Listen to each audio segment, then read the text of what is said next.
नमस्कार. आज 1 नोव्हेंबर 2023 वार आहे बुधवार. लोकसत्ता वृत्तपत्र विश्लेषणमध्ये आपलं स्वागत आहे.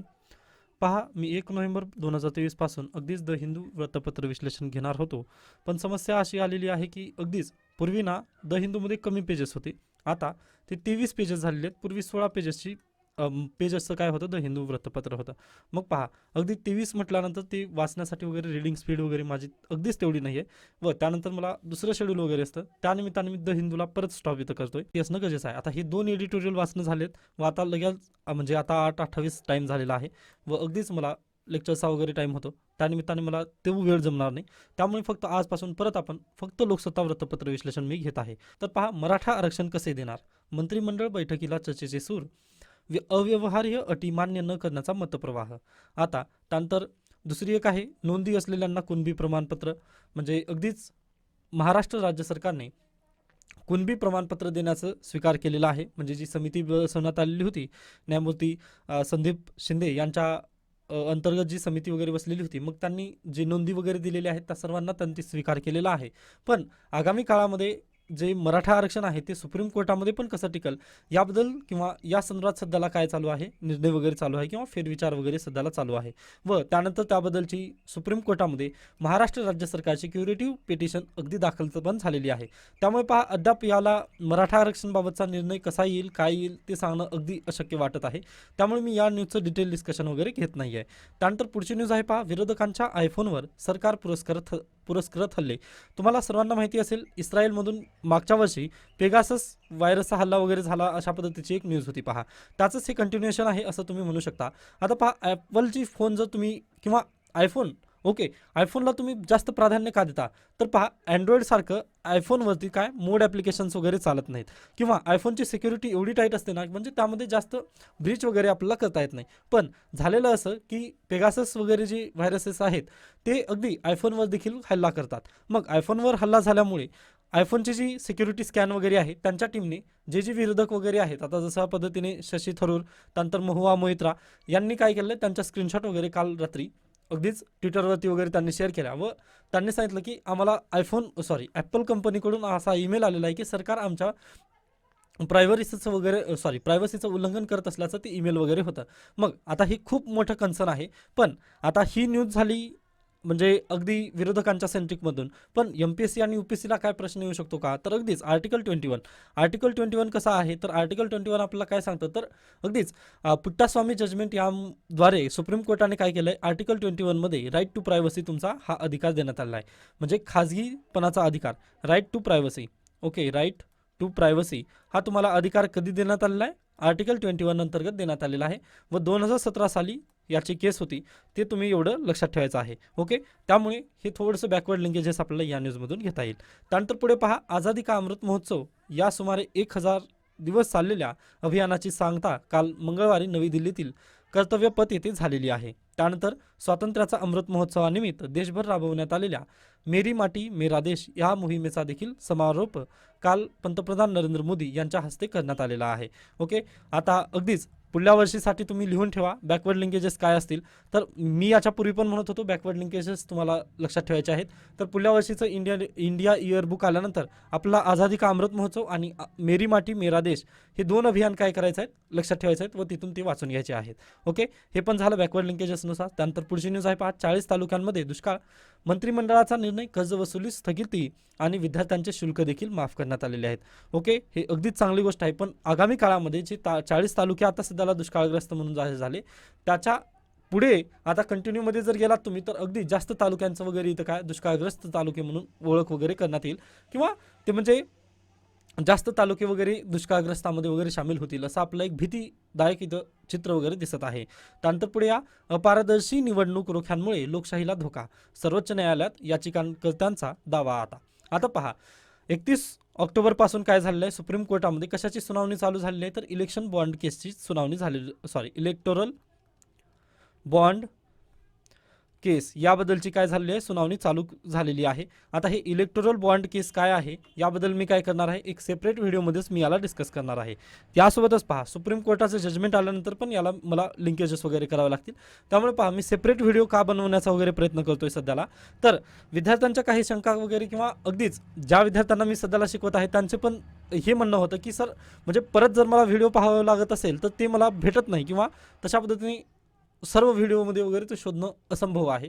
त्यानिमित्ताने आपण काय करत आहोत, आता जे जे कन्सेप्च्युअल क्लॅरिटीचे व्हिडिओ असतील ते आपण सेपरेट व्हिडिओमध्येच घेणार आहोत. ओके, आता याबद्दल पण तुम्ही मला अगदीच कमेंट सेक्शनमध्ये वगैरे सांगू शकता की यामध्ये काही चेंजेस वगैरे हवेत का.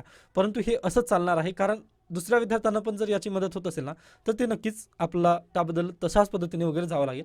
हे त्याबद्दल थोडंसं क्षमस्व, पण डेली वृत्तपत्र विश्लेषण नक्की असणार आहे. म्हणजे लोकसत्ताचे जे जे महत्त्वाच्या बातम्या आहेत किंवा त्याला पाहायचं कसं हे तरी मी डेली तुम्हाला सांगणार आहेच आहे. ओके, त्यानंतर पुढे पहा, RTOतील ऑनलाईन बदल्यांची यादी गेली कुठे. आता अगदीच 12 दिवसांपूर्वीचं ही न्यूज होती, त्यामुळे आपण याला स्किप करूयात व पुढे जाण्याचा प्रयत्न करूयात. ओके, त्यानंतर येथे काहीच नाही आहे, स्किप करू शकता. त्यानंतर पहा, मराठवाड्यात जाळपोळ दगडफेक सुरूच. बीड धाराशिवमध्ये संचारबंदीनंतर परिस्थिती नियंत्रणात आलेली आहे. आता अगदीच देवेंद्र फडणवीस यांनी काय म्हटलेलं आहे पहा, हिंसाचारांवर कठोर कारवाई करणार.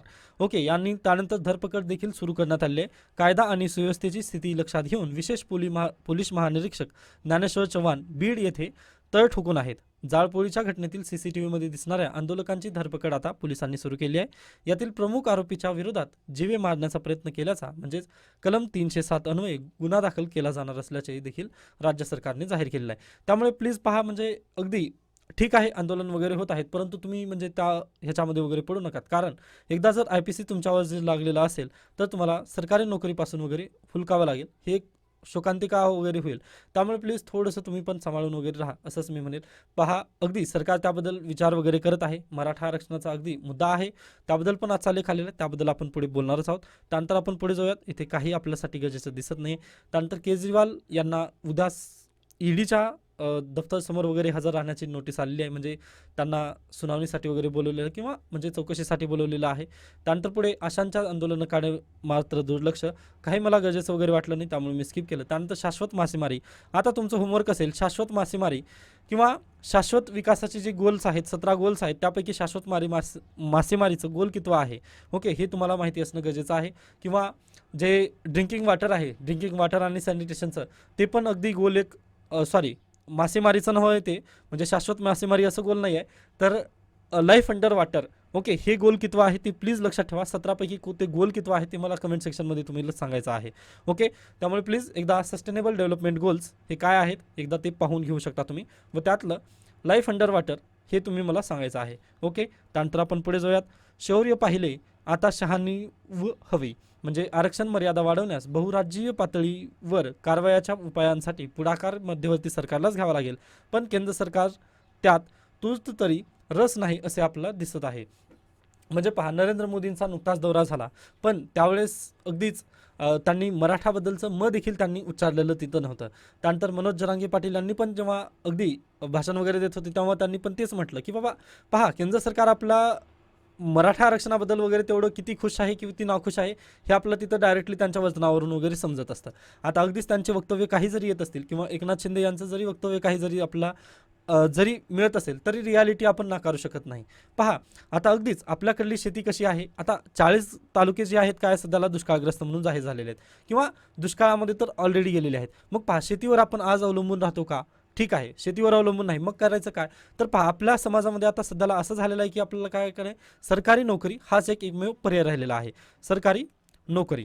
ओके, सरकारी नोकरी हाच एकमेव पर्याय आहे. जर आपली जी ही आहे काय म्हणतो आपण, जे आपलं फॅमिली आहे, आपल्या फॅमिलीला जर वर ठेवायचं असेल किंवा आपला मिडल क्लास फॅमिलीला जर वर उच्चभ्रू फॅमिलीमध्ये वगैरे जर शिफ्ट करायचं असेल तर एकच आपल्याकडे उपाय आहे, तो म्हणजे शासकीय नोकरी. अन्यथा पहा, अगदीच बेरोजगारांच्या समस्या भरपूर आहेत. त्यामध्ये अगदी एक लग्नाची पण समस्या आहे, त्याला मुली वगैरे भेटत नाहीत. आता इथं दिलेलं आहे ऑलरेडी, म्हणजे हे माझे स्टडी नाही आहे, तर ज्यांनी PhD वगैरे करत आहेत त्यांच्या रिसर्चमधले हे मुद्दे आलेले आहेत, त्यांनी इथं दिलेलं आहे. पहा, 70-80 विवाहचूक तरुणांना केवळ शेती करतात म्हणून त्यांना मुली भेटत नाही आहेत, म्हणजे हे अगदी दुर्दैव आहे. मग महाराष्ट्रातील सर्व जी म्हणजे आपली जी युवा पिढी वगैरे आहे ते कुठं झुकणार? मग शिक्षणाकडे झुकणार आहे, बरोबर, हे आपण मान्य करूयात. शिक्षणाकडे झुकल्यानंतर पहा, होतं तिथं नेमकी समस्या काय निर्माण होत आहे की तिथे शिक्षणामध्ये पण अगदी एक समान वगैरे दिसत नाही आहे आपल्याला, किंवा तिथे आरक्षणामुळे काय होतं, खालीवर वगैरे तिथे टप्पे वगैरे पडत आहेत. यासाठीच पहा आर्थिक आरक्षण दिलेलं आहे EWSचं ते ठीक आहे, पण इथूनच याच बेसिसवरती काय आहे, आता सध्याला मराठा आरक्षणाची वगैरे मागणी जोर धरत आहे. आता अगदीच याला काही जणांचा विरोध असेल किंवा काही जणांचं समर्थन असेल, त्याबद्दल आपल्याला बोलायचं नाही, परंतु रियालिटी काय आहे तर रोजगार निर्मिती नाही महाराष्ट्रात, हे तुम्हाला मान्य करावं लागेल. ओके, आता अगदीच रोजगार निर्मिती जर असती ना तर ही समस्या आली नसती. रोजगार निर्मितीऐवजी यांनी काय करत आहेत, मग कंत्राटी भरती. आता कंत्राटी भरतीचा जी आर रद्द झालेला आहे ते मी मान्य करतो, पण हा निर्णय आलाच कसा? मग आता आला तरी त्यांनी म्हटलं काँग्रेसच्या काळात, पण काँग्रेसच्या काळात आला तर तुमच्याजवळ आज सत्ता आहे ना, मग तुम्ही बंद करा. आणि याच्यापूर्वी त्यांनी म्हणतात ना लाख लाख रोजगार वगैरे देणार आहात, मग ते कुठं आहेत रोजगार? 4400 तलाठीच्या जागा आल्या. पण आता हे मी माझ्या पद्धतीने वगैरे न बोलणं अगदी चुकीचं आहे, पण हीच रियालिटी आहे, वास्तव ही महाराष्ट्राचं आहे. त्यामुळे अगदी सरकारने पण वगैरे इथं याला जर सरकारला जर एखाद्या वेळेस याचा रस्ता वगैरे जर काढायचा असेल किंवा एक म्हणजे सोल्युशन जर याचं पाहिजे असेल ना, तर आपल्याकडे फक्त काय आहे तर रोजगार निर्मिती हाच एक पर्याय आहे. ओके, व सुप्रीम कोर्टाने 2021मध्ये जेव्हा मराठा आरक्षणाबद्दलचा मुद्दा पुढे घेऊन आलेला होता किंवा तेव्हा निकाल देत होता ना, सुप्रीम कोर्टाच्या जजमेंटमध्ये पण हेच आलेलं होतं की बाबा तुम्ही आरक्षणाकडे पाहू नका, तर काय करा तुम्ही आता रोजगार निर्मितीकडे वगैरे प्राधान्य द्या. व पहा 2027 पर्यंत जर तरुणांना रोजगार मिळाला नसेल तर काय होणार आहे पहा. याच्या पूर्वीच युनायटेड नेशनची स्टडी आलेली आहे भारताबद्दल की 2027 पर्यंत जर तुम्ही तुमच्या तरुणांना रोजगार दिला नाही तर जे आज आपण डेमोग्राफिक डिव्हिडंड म्हणून जिकडे तिकडे चिरकतो ना, ते आपल्याला काय डेमोग्राफिक डिझास्टर म्हणून येणार आहे. ओके, डेमोग्राफिक डिझास्टर आल्यानंतर कसं होईल पहा, प्रत्येकाच्या हातात स्मार्टफोन आहे व स्मार्ट तरीक्याने काय करतील त्यांनी, मग पुन्हा काय होणार आहेत, क्राईम वगैरे घडतील. त्यामुळे आपल्याकडे फक्त डेडलाईन आहे पहा 2027ची, पण आपण सध्याला दुसऱ्याच कोणत्या गोष्टीमध्ये वगैरे आपण अडकून आहोत. ही एक समस्या आपल्याला कदाचित पुढे जाऊ देत नाही असं आपण इथं म्हणू शकतो. ओके, आता इथे पहा तेच देण्यात आलेलं आहे जे काही मी म्हटलं ना, म्हणजे शेती पण आपली काय झालेली आहे, अनिर्णायक शेती आहे किंवा दुष्काळामुळे वगैरे त्या शेतीवर अवलंबून राहू शकत नाही. मग आता पालकांचं तर अगदीच असतं ना, म्हणजे पालकांना काय हवं, आपलं मुलगा चांगल्या पद्धतीने शिकावं हेच वाटतं ना. मग अगदी मराठा आरक्षणाला जर हा हेतू जर पाहिला तर अगदी बरोबर आहे, पण समस्या सरकारपुढे कशी येत आहे तर कुणबी समाजाला कुणबी प्रमाणपत्र देऊन जर आरक्षण दिलं तर ते जातात ओबीसीमध्ये, व ओबीसीमध्ये आज घडीला महाराष्ट्रात फक्त 19% आरक्षण आहे प्युअर ओबीसीला. ओके, बाकी NT वगैरे तशा पद्धतीने ते 27% त्यांनी तशा पद्धतीने कव्हर केलेलं आहे. मग पहा 19% जर परत मराठा जर आरक्षण किंवा कुणबीचं आरक्षण वगैरे जर तुम्ही इथं दाखल केलात तर ओबीसीवर जो आहे ना तो आणखीन ताण वगैरे इथं पडत आहे. हा इथं समस्या निर्माण आहे. व तुम्हाला माहितीच आहे ओबीसी सरकार हे जे BJP सरकार आहे ते कोणासंबंधी जास्त फेवरेटिझम वगैरे आहे तर ते अगदीच ओबीसी बद्दल आहे. त्यामुळे याच्यापूर्वी मी जेव्हा म्हटलं होतं ओबीसी जातगणना का महत्त्वाची आहे, ते व्हिडिओ आहे याच्यापूर्वी पण तुम्ही पाहून घ्या, याच्यापूर्वी भरपूर वेळा म्हटलेलं आहे. तर त्याचं नेमकं कारणच ते आहे, BJPला हा इश्यू उचलायचा नाही आहे, तर यामुळेच ते सध्याला त्यांनी शांत वगैरे राहिलेले आहेत. ओके, जर आता हे कदाचित गोष्टी वगैरे तुम्हाला जर समजल्या नसतील तर क्षमस्व, पण हे असंच आहे. मग तुम्ही जर कदाचित हा व्हिडिओ म्हणजे हा लेख तुम्ही एकदा वाचून घ्या. आता मी जास्त डीपमध्ये का जात नाही, कारण मी माझ्या वक्तव्यामधून जर एखाद्या वेळेस काही जर बोललं तर ते मग अगदीच कोणाच्या तरी भावनांना वगैरे ठेच पोहोचेल. यामुळे मी सावध पवित्रा वगैरे घेण्याचा प्रयत्न करतोय, कारण आरक्षण असा मुद्दा आहे, खूप ज्वलनशील मुद्दा आहे, त्यामुळे मला यामध्ये थोडंसं सावध पवित्राच राखायची आहे. ओके, त्यामुळे पहा तुम्ही तुमच्या अगदीच तुमच्या डोक्याला वगैरे काय पटतं किंवा अगदी बुद्धी न गहाण ठेवता तुम्ही विचार करा व अगदीच हा लेख तुम्ही एकदा वाचून घ्या. याची PDF मी ऑलरेडी आपल्या टेलिग्राम चॅनलवरती दिलेली आहे. तर पहा प्लीज, याच्यापूर्वी फक्त एकदाच यायचं, आता मला ते मर्ज वगैरे करावं लागत आहे, थोडासा वेळ लागत आहे, त्यामुळे प्लीज सर्वांनी थोडंसं कॉपरेट करा आणि हा लेख जर तुम्ही वाचला तर बेटर होईल असं माझं मत आहे ते. ओके, त्यानंतर इंडियाच्या नेत्यांवर खरोखरच पाळत आता क्वेश्चन मार्क आहे. आता मी याबद्दल जास्त बोलणार नाही व याच्यापूर्वी सांगितलं की जे ॲपल कंपनी आहे त्यांना सिक्युरिटीचा थ्रेट ईमेल वगैरे पाठवलेला आहे. मग आता त्याबद्दल आपण कोणी हे नाही आहे, म्हणजे डिसिजन करणारे वगैरे नाही, त्यामुळे आपण इथं थांबूयात. त्यानंतर पुढे सत्ताकारण आहे. आता याबद्दल सत्ता कुठे कशा पद्धतीने वगैरे जात आहे हे देण्यात आलं, पण ते आपल्यासाठी काही गरजेचं नाही, त्यामुळे मी याला सर्व स्किप करत आहे. त्यानंतर पुढे चला, तर अशा पद्धतीने आजचं लोकसत्ता वृत्तपत्र इथे संपतं. त्यानंतर पहा द हिंदूमध्ये काही बातम्या आहेत 1-2, ते पाहून आपण थांबणार आहोत. Apple cyber attack, alert opposition corner government. आता अगदीच राहुल गांधींनी मग त्याबद्दल प्रेस कॉन्फरन्स वगैरे घेऊन माझा पण मोबाईल तुम्ही अटक वगैरे करा किंवा माझा मोबाईल पाहिजे असेल तर तुम्ही घ्या वगैरे तशा पद्धतीने म्हटलेलं आहे. आता परत हे यामध्ये राजकारण वगैरे चालू झालेलं आहे. त्यानंतर परत हा इश्यू आहे. त्यानंतर जे MPSC 2025चे विद्यार्थी करत आहेत ना, त्यांनी प्लीज 2025साठी गव्हर्नर हा टॉपिक प्लीज चांगल्या पद्धतीने करून ठेवा. सिलेबसला आहे गव्हर्नर हा टॉपिक किंवा राज्यपाल हा जो टॉपिक आहे तो प्लीज चांगल्या पद्धतीने करा, कारण त्यावरती पुन्हा वर्णनात्मक जर परीक्षा आली ना आपली तर त्यामध्ये गव्हर्नरचं पद का महत्त्वाचं आहे असाच प्रश्न येईल. ओके, व आपल्याला माहिती आहे महाराष्ट्राचा पण इतिहास तसा पद्धतीचा राहिलेला आहे. ओके, त्यामुळे आता सध्याला काय झाली पहा, ही न्यूज कशासाठी आहे, बॅकवर्ड लिंकेजेस होतं म्हणून ते सांगितलं गव्हर्नरचं पद. पण सुप्रीम कोर्टामध्ये गेले तमिळनाडू गव्हर्नमेंट, तमिळनाडू सरकार जे आहे ते सुप्रीम कोर्टामध्ये गेलेले आहेत. कशासाठी, तर आर एन रवी यांच्या विरोधात. कसं काय गेले मग, तर पहा नीटचे जे बिल वगैरे आहेत याच्या पूर्वीचे जे 5-6 बिल आहेत ते त्यांनी काय केलेत, त्याला असेंट वगैरे दिलं नाहीत. त्यानंतर प्रेसिडेंट द्रौपदी मुर्मू यांना पण काय, स्टॅलिन यांनी काय केलेलं आहे, पत्र लिहून त्यांना म्हणजे असेंट द्या, आम्हाला नीट परीक्षेविरोधात वगैरे असेंट द्या असं त्यांनी म्हटलं. पण त्यावर अद्याप काही निर्णय वगैरे झालेला नाही. त्यामुळे ते आता कुठे गेलेले आहेत, सुप्रीम कोर्टामध्ये गेलेले आहेत. मग आता पाहूयात की सुप्रीम कोर्ट याबद्दल काय निकाल लावतो. आता याच्या पूर्वीची केस स्टडी तुम्हाला माहितीच आहे, तेलंगणामध्ये तसंच झालं होतं. सुप्रीम कोर्टामध्ये गेल्या लगेच तिथं काय दिलेलं होतं, निकाल दिलेला होता, म्हणजे जे गव्हर्नर आहेत त्यांना बदलण्यात आलं व त्यांनी सगळे असेंट वगैरे दिले होते. जे हे होते पेंडिंग बिल्स होते ना, त्यांना सर्वांना असेंट दिलं होतं. मग आता कदाचित तमिळनाडूमध्ये पण तसंच होईल असं आपल्याला वाटतं. त्यानंतर आपण पुढे जाऊयात. पहा, अखुरा अगरथाळा रेल्वे लिंक आज इनॉग्रेटेड, त्याचं इनॉग्रेशन वगैरे होणार आहे. हे काय आहे मग नेमकं, तर पहा अखुरा आणि अगरथाळा ही जी रेल्वे लाईन आहे ना, ती त्रिपुरा ते कोलकाता थ्रू बांगलादेश. ओके, त्रिपुरा आणि इथं कोलकाता या दोघांना ना बांगलादेशमधून कनेक्ट करण्याचा ह्या रेल्वे लाईननं प्रयत्न केला जात आहे. यामुळे आपलं काय होईल, डिस्टन्स कमी होईल. ओके, एक डिस्टन्स कमी होईल ती चांगली गोष्ट आहे. पण इथून आपल्याला प्रॉफिट काय होतं, तर बांगलादेशमध्ये आपली काय असेल, कनेक्टिव्हिटी असेल. त्यामुळे इथं चायना वगैरे इन्फ्लुएन्स वगैरे करू शकत नाही, किंवा आपण आपल्या शेजारी राष्ट्राशी जे संबंध आहेत ते आणखीन दृढ वगैरे करू. या निमित्ताने ही रेल्वे लाईन जी आहे अखुरा अगरताळा रेल्वे लाईन किंवा हे रेल्वे लिंक आहे, प्लीज लक्षात ठेवा, परीक्षेला प्रश्न विचारला जाऊ शकतो. नव्याने चालू करण्यात आलेली रेल्वे लिंक किंवा रेल्वे लाईन जी आहे ती कोणती आहे, तर अखुरा अगरताळा ही रेल्वे लाईन आहे व ती कुठून जाते, तर बांगलादेशमधून जाते. यामुळे काय झालं, आपलं डिस्टन्स खूप कमी झालेलं आपल्याला दिसून येतं. ओके, तर हे अशा पद्धतीने ही न्यूज होती, ही गरजेची होती.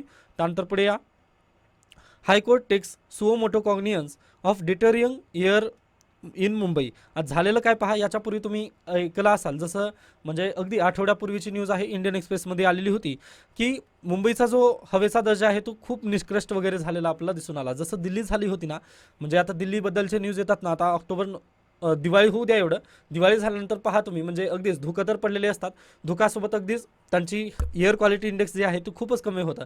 अगदी तसं झालेलं आहे मुंबईचं. म्हणजे आपण अगदी दिल्लीला म्हणजे दिल्ली संबंधी बोलत बोलत आपण मुंबईला कधी विसरलो हे आपल्याला समजलं नाही. व आता आपल्या मुंबईवर पण तशा पद्धतीची समस्या आलेली आहे व ही खूप गंभीर समस्या आहे. याबद्दल जे हायकोर्ट आहे ना, त्यांनी सुओ मोटो कॉग्नियन्स वगैरे इथं घेतलेलं आहे. मग यामध्ये पण तेच आर्टिकल लागू होतं पहा, आर्टिकल 21. यामध्ये काय, श्वास म्हणजे चांगल्या दर्जाचे श्वास वगैरे घेण्याचा तुम्हाला अधिकार कोणता आहे, आर्टिकल 21 अंतर्गत देण्यात आलेला आहे. ओके, त्यानंतर पहा पुढे येथे काही गरजेची न्यूज नाही आहे, स्टेट्स आहेत दुसऱ्या राज्याचे वगैरे दिले आहेत. त्यानंतर जे MPSC 2025ची तयारी करत आहेत त्यांनी हा लेख वाचायचा आहे. ओके, आता मी हा लेख घेतला असता परंतु मला दुसरीकडे लेट होईल, त्याबद्दल क्षमस्व. बाकी काही सजेशन किंवा काही शंका असतील ना, प्लीज मला कमेंट वगैरे करा. आता सध्याला थोडंसं बिझी आहे मी, त्याबद्दल हे नाही आहे, पण आय थिंक सर्वांकडे मोबाईल नंबर पण आहे व तुम्ही सर्वजण मला कॉन्टॅक्ट करतात. तशाच पद्धतीने पुढे चालू राहूयात व उद्या भेटूयात. नमस्कार.